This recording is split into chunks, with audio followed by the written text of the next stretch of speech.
కేసీఆర్ పై సంచలన వ్యాఖ్యలు చేశారు తెలంగాణ బీజేపీ అధ్యక్షుడు కిషన్ రెడ్డి.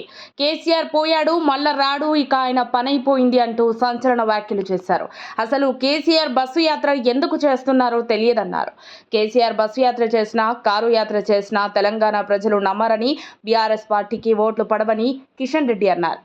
కేసీఆర్ కల్వకుంట్ల కుటుంబం తెలంగాణను దోచుకుంటే నెరవేర్చలేని వాగ్దానాలతో కాంగ్రెస్ పార్టీ తెలంగాణ ప్రజలకు నమ్మక ద్రోహం చేసిందని మండిపడ్డారు. ఈ సందర్భంగా కిషన్ రెడ్డి మాట్లాడుతూ కేసీఆర్ పై సెటైర్లు వేశారు. భారతీయ జనతా పార్టీ మేనిఫెస్టో ప్రజల మేనిఫెస్టో అని కిషన్ రెడ్డి చెప్పారు. తెలంగాణ బీజేపీ రాష్ట్ర కార్యాలయంలో పార్టీ నేతలతో కలిసి బీజేపీ పార్లమెంట్ ఎన్నికల మేనిఫెస్టో మన మోదీ గ్యారంటీ 2024 పేరుతో తెలుగులో విడుదల చేశారు.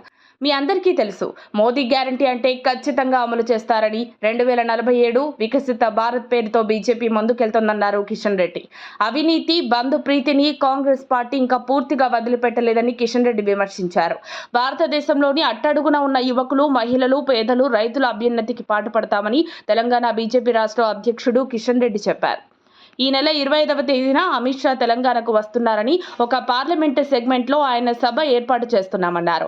అలాగే విడతల వారీగా బీజేపీ జాతీయ నేతల సభలు ఉంటాయని, వారు కూడా ప్రచారంలో పాల్గొంటారని తెలిపారు. వీరి తర్వాత ప్రధానమంత్రి నరేంద్ర మోదీ కూడా తెలంగాణలో ప్రచారంలో పాల్గొంటారని కిషన్ రెడ్డి తెలిపారు. మరిన్ని అప్డేట్స్ కోసం మా కాయ్ టీవీని సబ్స్క్రైబ్ చేసుకోండి. మా వీడియో కనుక మీకు నచ్చినట్లయితే లైక్ చేయండి, షేర్ చేయండి. మీ విలువైన అభిప్రాయాలను కామెంట్ బాక్స్లో తెలియజేయండి.